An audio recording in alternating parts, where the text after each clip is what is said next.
on day 7 of the general election campaign, and Labour have been really keen to talk about their policies, the change that Keir Starmer would implement if he ends up in number 10, and, particularly today, the NHS. However, one thing has really stopped them from being able to do that, and that is a story about their MP, Diane Abbott. She is the Labour MP for Hackney North and Stoke Newington and has been since 1987. Often seen as a trailblazer for the Labour movement, she was the first female black MP ever in Parliament and is currently the longest serving black MP in there as well. She served in the shadow cabinets under Jeremy Corbyn's leadership and is often seen as a representative of the left of the Labour Party. However, last year she made some comments in the Observer newspaper where she basically likened the anti-Semitism towards Jewish people as the same as being bullied if you have red hair. She said that Jewish people and Irish travellers do not experience the same level of racism that black people do. She swiftly apologised for her comments and said that she totally disassociates herself from them and withdraws them. But Keir Starmer removed the Labour whip, meaning that Diane Abbott has sat as an independent member of Parliament ever since.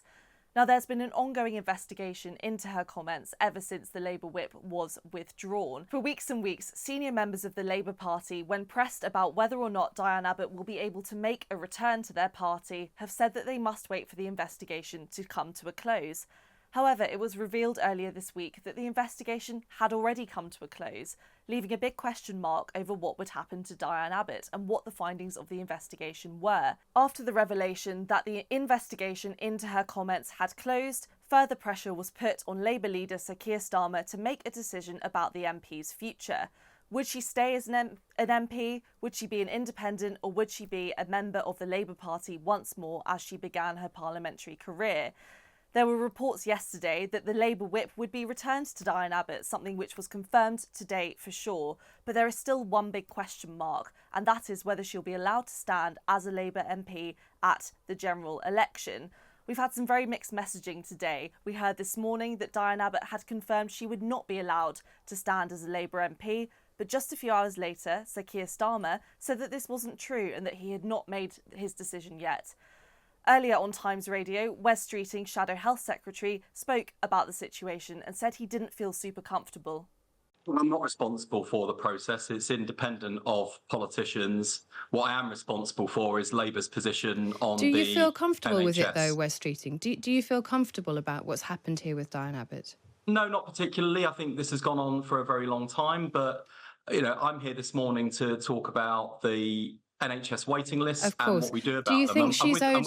And I say this with enormous respect for everything that Diane has achieved in politics, and I have a great deal of respect for what she's achieved in politics, actually. This election is about the future of our entire country, the 7.5 million people who are on NHS waiting lists, and the risk of giving the matches back to the arsonists. Yes, exactly. I know that you are putting the NHS front and centre today. You're announcing plans on waiting list targets, and I want to come to all of that. But there is some other news, of course, this morning around about Diane Abbott, the veteran Labour MP. She's had the whip restored by the party, but she has confirmed to us this morning, Wes Streeting, that she is being barred from standing for Labour in this election. Why is that? Well, I'm not aware of the circumstances. I know that Diane had the whip restored and her suspension lifted yesterday. This was following her suspension over remarks that she made, for which she later apologised. So I know at this stage, in terms of decisions about her candidature, as much as has been reported, what I'm interested in and concerned about are the 8 million people who've been waiting on NHS waiting lists, and the risk of that rising potentially to 10 million if Rishi Sunak is given the keys to number 10 again. And I will come on to that, but I do just want to ask you again. I mean, Diane Abbott has said that you're right, she's been given the whip back, but she is barred from standing for Labour.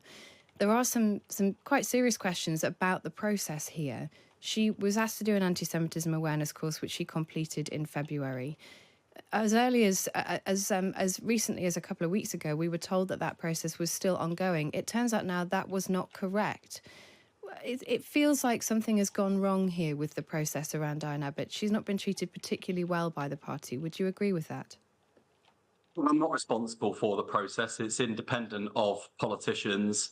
What I am responsible for is Labour's position on the Do you feel comfortable NHS. with it, though, Wes Streeting? Do you feel comfortable about what's happened here with Diane Abbott? No, not particularly. I think this has gone on for a very long time. But, I'm here this morning to talk about the NHS waiting lists Of and course. what we do about Do you them. think she's and owed? with Do you respect, think? and I say this with enormous respect for everything that Diane has achieved in politics, and I have a great deal of respect for what she's achieved in politics, actually.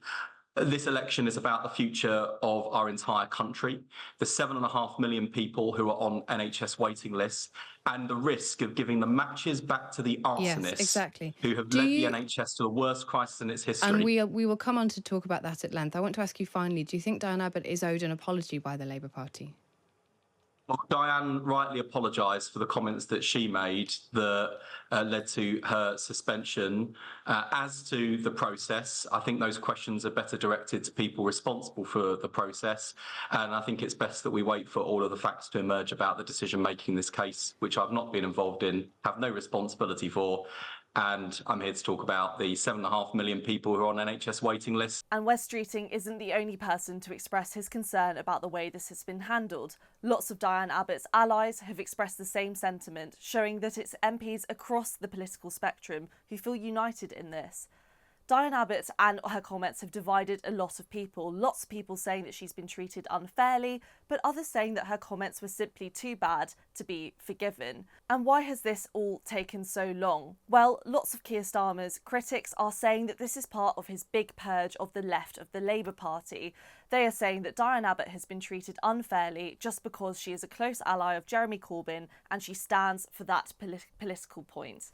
However, Keir Starmer very much is saying that he just wants to banish anti-Semitism from the party. It's one of his goals when he became the Labour Party leader, and he says that he will stop at nothing to make sure that it is totally eradicated from all wings of his party. There are now some really big question marks over Diane Abbott's future in politics. If she has been barred as running as a Labour candidate at the next general election, will she run as an independent MP? She's just had the Labour whip restored, but Parliament dissolves tomorrow. So she doesn't have that long as a member of the Labour Party left. Lots of sources close to Diane Abbott say why not? Why would she not run as an independent MP? She's very popular locally in her constituency and politics is her life. However, lots of other sources saying that she's reached the end of the road. She's been an MP for so long and she's simply run out of steam. Well, before we know any of that, we're going to have to be a bit more clear about Keir Starmer's final decision about whether or not she will be allowed to run. And with Parliament dissolving very soon, he's not got very long to figure it out.